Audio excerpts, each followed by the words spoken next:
ভোরটা কি অসাধারণ! কতদিন হলো ভোর দেখিনি। Good morning. সকাল এখন বাজে 6:30 আর একটু অন্ধকার, অন্ধকার ছিল একটু আগেই। তো আজকে উঠে গেছি 5:30টার সময়। তো পুচকুর আজকে অ্যানুয়াল প্রোগ্রাম আছে স্কুলে। নতুন যে স্কুলে এডমিট হয়েছে এখানেই আছে ওর প্রোগ্রামটা। কিন্তু জাস্ট 1 সপ্তাহ ওর ডান্স প্র্যাকটিস করেছে। তো স্কুল থেকে বলেছিল যে ও যেহেতু নতুন এসছে তো দরকার নেই।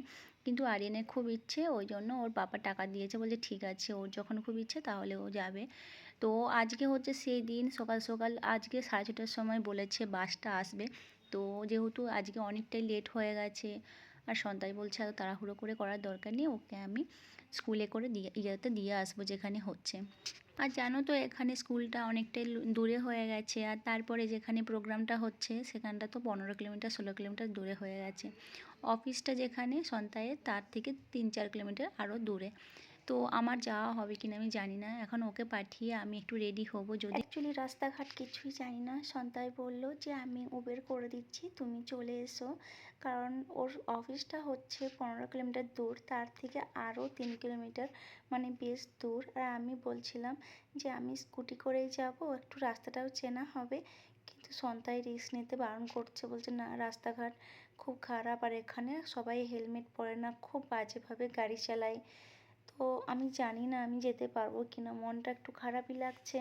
কেননা ছেলে যদি এইরকম প্রোগ্রাম হয় আর যদি মা বাবা কেউ উপস্থিত না থাকে, কোথাও না কোথাও মনে জোর পায়। আমার মনে হচ্ছে যে একটু মেকআপটা খুব বাজেভাবে হয়ে গেছে, কিন্তু যখন ও ডান্স করবে তখন বেশ ভালোই লাগবে দূর থেকে। কারণ ডান্সের যে কোনো ইয়েতে একটু মেকআপটা গাঢ়, একটু মেকআপ হলে দেখতে ভালো লাগে। আরিয়ানকে কীরকম কি আলাদা রকম লাগছে। তো এখনও বাড়ির যে জুতো আর হোয়াইট মোজা এইগুলো পরে নিয়েছে, এইগুলো পরে যাচ্ছে। স্কুলের জুতো আজকে পরে যাচ্ছে না, কারণ এটাতেই বেশি কমফোর্টেবল ও হবে ও ডান্স করার জন্য।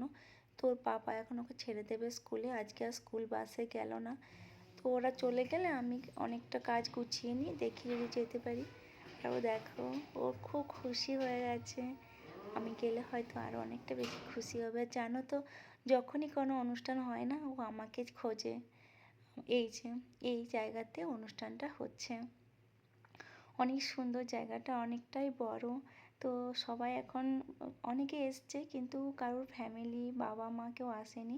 কারণ এটা 7:30টার সময়, আর আমাদের সবাইকে ডেকেছে হচ্ছে ওই 9টা 9:30টার দিকে ডেকেছে। প্রোগ্রাম স্টার্ট হবে 1টার সময়, শেষ হয়ে যাবে। তারপরে তো আরও অনেক কিছু অনুষ্ঠান আছে বাকি। আর আমি ভাবছি যে আজকে দুধটা গরম করে রাখি, সব কাজগুলো গুছিয়ে রাখি। কেননা আমার পুচকুটা আসবে, তখন এসে একটু দুধ দিতে পারবো।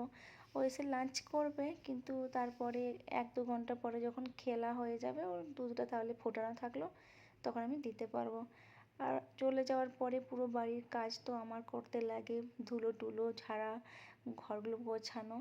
তো এই পর্দাগুলো আমার টানা হয়নি, লাইট জ্বেলে হয়ে যায় সকালটা। তারপরে পুরো বাড়ির কাজ আমি কমপ্লিট করি। তো রান্নাঘর প্রথমে আমি বেডরুমগুলো গুছিয়ে নিই, তারপরে লিভিং রুম ডাইনিং রুম গোছানোর পরে এখন রান্নাঘরটা গোছাবো। আর দিদি এসে বাসন কুসনগুলো মেজে দেবে। স্নান করে আমি পুজো করে নিয়েছিলাম, তারপরে যাবার জন্য রেডিও হলাম। আমার মনটা না বাড়িতে একদম টিকে থাকছে না, মনে হচ্ছে যাই আমার ছেলেটা কীরকম ডান্স করছে, প্রোগ্রাম হচ্ছে দেখতাম। কিন্তু আমি যেতে পারলাম না গো, কেননা এতটা দূর, ভরসা পেলাম না। সন্তাই বলে উবের করে দিচ্ছি। আর আমার ওই একটাই জেদ, আমি স্কুটি করেই যাব, আমি রাস্তাঘাট চিনব। তো সন্তাই জেদ হচ্ছে না তুমি স্কুটি করে বেরোবে না। ওই দেখো, ওই যে ওইদিকে ওটা আমার আরিয়ান। তো সন্তাই গিয়েছিল ওখানে। আমি ওকে আজকে অনেকগুলো টিফিন দিয়েছি, কেননা জানি না কতটা টাইম থাকবে, কি করবে না করবে। তো ওই জন্য তো এখানে প্রোগ্রাম হয়েছিল, তো সন্তাই সেই ভিডিওগুলো করে নিয়ে এসেছিলো। আমি তো যেতে পারিনি। আর প্রোগ্রাম খুব ভালো হয়েছিল, খুব এনজয় করেছে। মাত্র 1 সপ্তাহ স্কুলে অ্যাডমিট হয়েছে, 1 সপ্তাহ আগেই, সরস্বতী পুজোর পরে। কিন্তু ও খুশির জন্যেই আমরা বললাম ঠিক আছে। আর ও এতটাই এনজয় করেছে, দেখে খুব ভালো লাগলো। তারপরে বাড়িতে এলে ওর সাথে গল্প হবে। তো আরিয়ান এসে খাবার খেয়ে একটু ঘুমিয়ে নিয়েছে। এখন ঘুম থেকে উঠেই যাতে খুশি হয়, তাই আজকে আমি একটা পিৎজা বানিয়েছি। আর তখন দুধ গরম করেছিলাম, এখন আমি দেবো 1 গ্লাস দুধ। আর পিৎজাটা হতে হতে মোটামুটি খেতে 1-1.5 ঘন্টা পরে খাবে। এখন জাস্ট বসাচ্ছি, তারপরে গরম থাকবে, খেতে টাইম লাগবে। তো পিৎজাটা আজকে পনির দিয়ে বানাচ্ছি, ভেজ। তো আরিয়ান এটা খুব ভালোবাসে, চিকেনটাও ভালোবাসে। তো দেখা যাক এটা কতটা ভালোবাসে। তো টাটা, দেখা হবে অন্য কোনো ভিডিওতে। সবাই খুব ভালো থাকুন, ভালো থেকো। আর এই মাইক্রো ওভেনে আসার পরে আমি তো খুব খুশি, তোমরা দেখেইছিলে আমার ভিডিও। তো টাটা।